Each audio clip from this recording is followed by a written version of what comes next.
Time now to say hello to tonight's guest, comedian Joe Lycett and Drag Race legend RuPaul.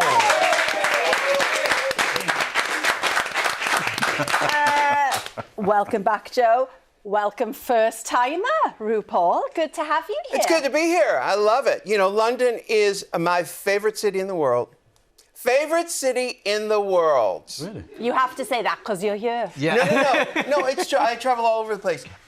The fashion, the shows, the nightlife, the food, and the availability of everything. I take the tube. I do everything here. It's fabulous. Fantastic, and we are very happy to have you. Are you now? We are, because you are a superstar. But apparently, Joe, right? RuPaul's mother knew that before you were born. How? My mother saw a psychic when she was pregnant with, when she was with child, right. And the psychic said, "You're going to have a boy."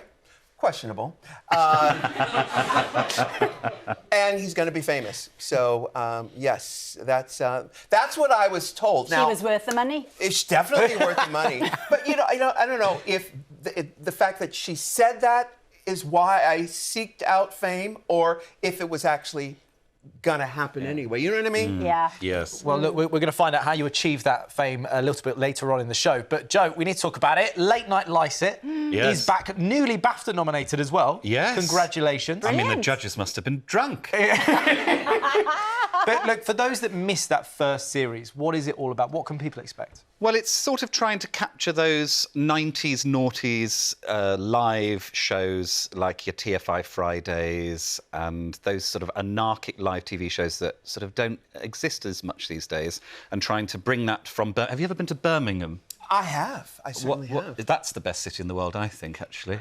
Yeah, well, I was probably under the influence back then, so I don't really remember it that well. Everyone in Birmingham is under the influence, don't worry. Yeah. Yes, so it's live from Birmingham, and it's sort of dangerous as we can get live television. You push it to the limit. That's what we're trying to do. Now, apparently, Mr. Lycett, yes, you have been causing some mischief in the press. Tell us. Well, so, yes, there's a lot of fake news doing the rounds. I think we're all aware of that. And a lot of it is polarising. And so we thought, what can we do to combat that? Yeah. And we realised we could be silly. And so we have been seeding silly fake news into the press over the last month. And we've had multiple stories go into the press, national press.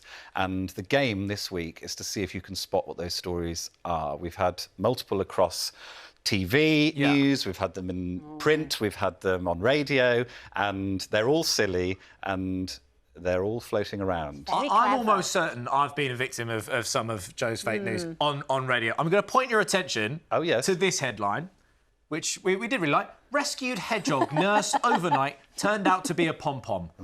Now, one of yours? Couldn't possibly say. Could be made up. Sounds like it could be made up. It could be. Or Could it's be the real. start to the best Pixar movie ever. Who knows? Yeah, it's got Joe Lycett written all over it. Now then, the lovely thing about your show, there's a lot of lovely stuff about it, but one of the things is that you've got a trainee scheme. Isn't this brilliant, RuPaul? So that young people who live in the Birmingham area can train in working in telly whilst working on the show. Yeah, it's my favourite thing that came out of the last series. We had this trainee scheme, and the plan was to only use about 3 or 4, and then the producers were so overwhelmed with how brilliant everyone was that we actually found a lot more roles, and lots of them have gone on to work in TV on other much bigger shows than ours, and I'm so thrilled by that. And it brings such an energy to the production when you've got young people who are so hungry for it and really want to be involved. And so we're doing it again, and I've met them all and they all seem fantastic, and and most of them have got no experience whatsoever in TV. And we're getting a lot more media and a lot more television and film in Birmingham, and I think it's good to train up people in that in the local area. It's a wonderful thing that you're doing for the place that you love. And last time you were on, we were talking about what prizes you give away, and you were talking about giving your car as the actual prize. And this time around, you're giving your house. Not quite true, actually. Oh, really? Right. Must have that is fake news, actually. Oh, really? Last time I gave away my car, and the woman I gave it to, she just sold it straight away. Oh, my gosh. I mean, I would do the same. Well, rude. No, it's a Joe Lycett car. Yeah, but whatever. No, I'm trying to catch you out there. But what can you tell us? What are you going to give away? What I can say is the idea that I had for what we give away has made the producers very nervous. Is it your virginity?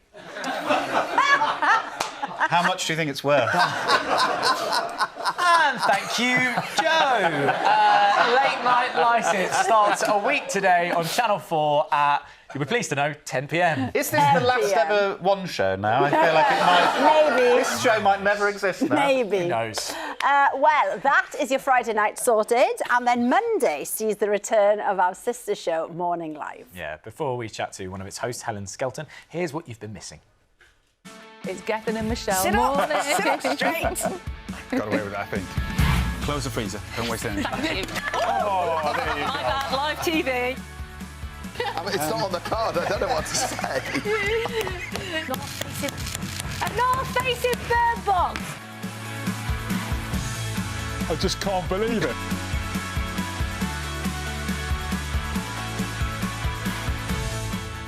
And Helen joins us now. Hello! For many reasons, I'm so sad not to be in that studio. Oh, well, look, Helen, I have to say, I'm guessing you're not ready for the early mornings quite yet. I bet you've been enjoying those lions, right? And what are you talking about? Alex, between us, you and I have got loads of small children. 5 a.m. is not an early start. And also, I grew up on a dairy farm, so I grew up in a house where the day starts at 4:30, so it's all good. And you get hot coffee, so I'm happy about the early morning. Fantastic. Oh, very good. Now, you became a permanent member on Morning Live last January, and the audience absolutely love you. How has it been for you, that first little chunk? Do you know what? I was just very grateful to join the gang, and that is literally what it is. It is a gang. You know, I go to work and it feels a bit of a fraud. Oh, I look surprised there, don't I? I'm here. I'm really here.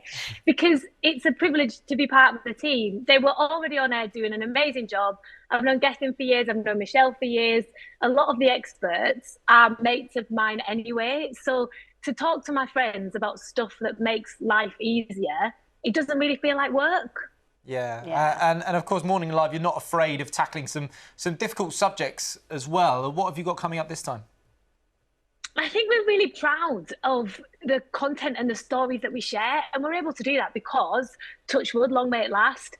You know, people get in touch with us and they share things about their life. You know, people get in touch with us and they say, someone tried to scam me, or someone in my family's got this illness. People are willing to let us be in their living room and share their stories in a way that helps other people. And I think that is what we're always striving to do. On Monday, you know, we'll hit the ground running. Iona Bain will be there with loads of financial advice to help people.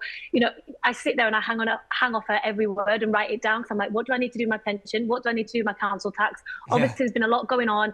Iona will be there on Monday to tell people how to make sure their bills are what they should be at the moment. Also, Dr. Zand will be there. A couple of things he's talking about next week are jumpy legs, or you know, tired leg syndrome, and the effect that stress can have on our health. So really important subjects. Yeah, it's really good. I mean, some of these reports, they are really great. And here is a flavour of what's to come. He basically said, Sally, I think there's a deep fake out there of you interviewing Elon Musk. It just so happens Mike was once described as Britain's most experienced blind driver. Mike is proof that disabled people just can't be pigeonholed. Oksana, you made the decision to go all the way back to Ukraine, a war zone, to get dental treatment. That's a big decision. Now, the show is on every morning in our kitchen, and what I love is the take-home advice. Things that you didn't know you needed to know, but once you know it, you can't unknow it. You know what I mean? That was a long-winded... I know what you mean. I'm saying it's great advice. Tell us now then, what's been your favourite couple of bits? Where to begin? I mean, you can freeze sandwiches. I've always been the kind of person who freezes a lot of stuff because it just makes life easier. Milk, for instance. But you can freeze sandwiches. Everything that you need to eat, pretty much. Yes, this is going to save you so much time when it comes to kids' packed lunches and all of that. Have a day where you do all the packed lunches and do all the dinners. Freeze it all. You'll save so much time. Joe's mind is now blown over that. I don't think you can freeze sandwiches. I'm disputing that. Fake news. No, it's real. No, we come in on a morning and we're like, are we really talking about that? And we spend 30 minutes talking about it. We're like, yeah, we're really sharing that. We did a big item about where's best to dry your clothes. The amount of people who say to me, I don't dry my clothes on the radiator anymore, because if you dry your clothes on the radiator, it makes the rest of your room damp, which is bad for the rest of the room and isn't efficient when it comes to heating. So all those little things that, it's the little nuggets of information that you want to be the person that you say it in the pub and everyone goes, no way. Yes way. I missed that one. I'll have to go home and pull those socks off the radiator immediately. Exactly. Well, see, I like to freeze my sandwiches and then put them on the radiator. Helen, thank you so much. Have a lovely weekend. Oh, thanks, Helen. Morning Live returns on Monday morning, 9:30 BBC One and iPlayer. Yeah, still to come. We'll be chatting to RuPaul about how he went from couch surfing in New York to an Emmy-winning superstar. Bedford Colour B. Oh, see, on the spot. Yeah. Like a blue. Not a teal, a pale blue, but with a bit of grey in there. Yeah, I do orange. I love orange. Would you? Yeah. Nice. Okay, you, neon. Yeah. Yeah. And we've got the finished street and now screens over there. Look, it's nice. Oh, yeah, very nice. Beautiful. Yeah. Well done to Tash. Now, it is an honour to have RuPaul with us tonight. And, Really? Well, it is, because it's your first time on the show, and we were Yeah. so excited to have you here. And, you know, we've spoken about how you were destined to be a star, and you've written about your journey in your memoir. So, I mean, how hard has it been? How has this journey been to get to the top, to reach that point? I've had so much fun. I always look for the fun. I love to laugh, laugh, laugh, laugh, laugh, laugh, laugh. That's my thing. So, you know, back in the dressing room, we were playing dirty charades. I won't tell you any of the Please titles. don't. It's a family show. RuPaul, it is a family show. But it makes me laugh so much. I bet it does. So listen, through the dark days, the challenging days, I still had the ability to laugh. So that's how I did it. Brilliant. Nice. And one of the first people that you actually performed in front of was your mum. Because you were brilliant, weren't you, at impersonating people? Well, I don't know how brilliant I was, but she loved to watch me impersonate Tina Turner or, different people on television. And I knew that I could make her laugh because she was she had a very heavy energy. So I felt it was my job to lift her up, and I did. That's fantastic. One of the things that we saw that was quite surprising, I thought, was your love for Monty Python. Yes. Where did that come about? Well, in America, about 1972, 71, they would show Monty Python on public television, PBS. And I found it, and I thought, these are my people. This is my tribe. Because of the irreverence, because of not taking life too seriously, which has been a mantra of mine throughout my life. But I then wanted to go and seek out my tribe. And I tell young people all the time, find your tribe, just like Dorothy in The Wizard of Oz. Find your people who can lift you up and remind you that life is a journey worth living. Oh. Well, in your book, you say about, one of the places you went looking for your tribe and found it was in New York when you were trying to break onto the club scene there. But gosh, that wasn't easy, was it? There's nothing in life is easy. I don't know where young people get the idea that there's an easy road to take.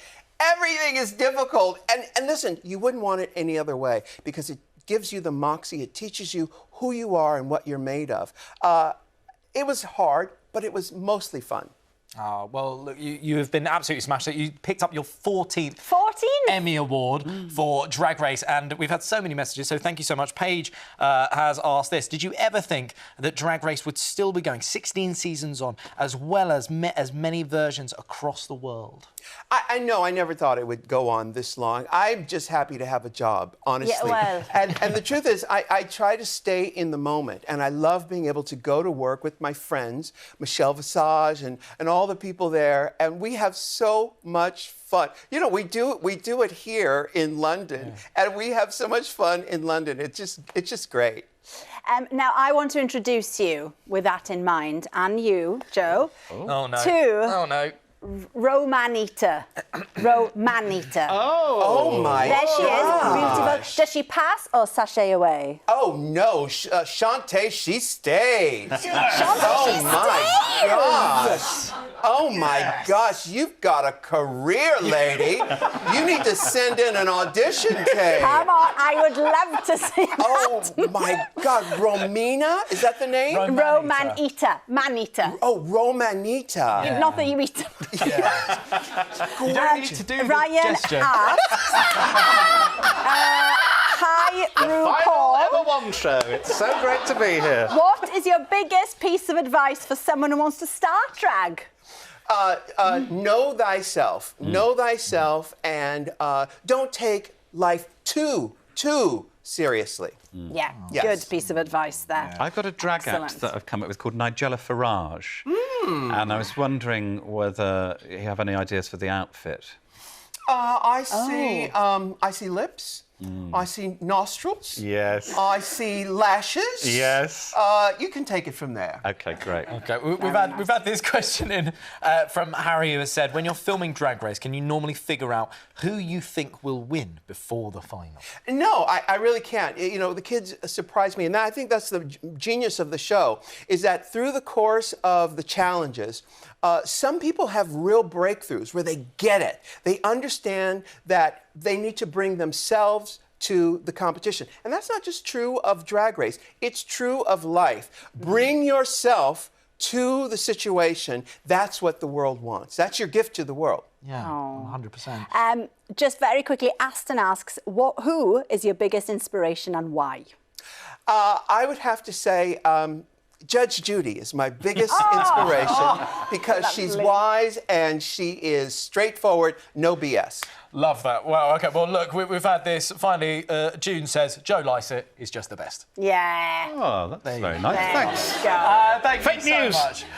RuPaul's memoir, The House of Hidden Meanings, is out now. Thank you so much to all of our guests tonight. Lauren and JJ will be back on Monday. They'll be joined by Big Zoo, Adam Garcia and Charlie Brooks. Plus, Dame Maggie Adair and Pocock will be here to witness the total eclipse live. Have a lovely weekend. Bye-bye.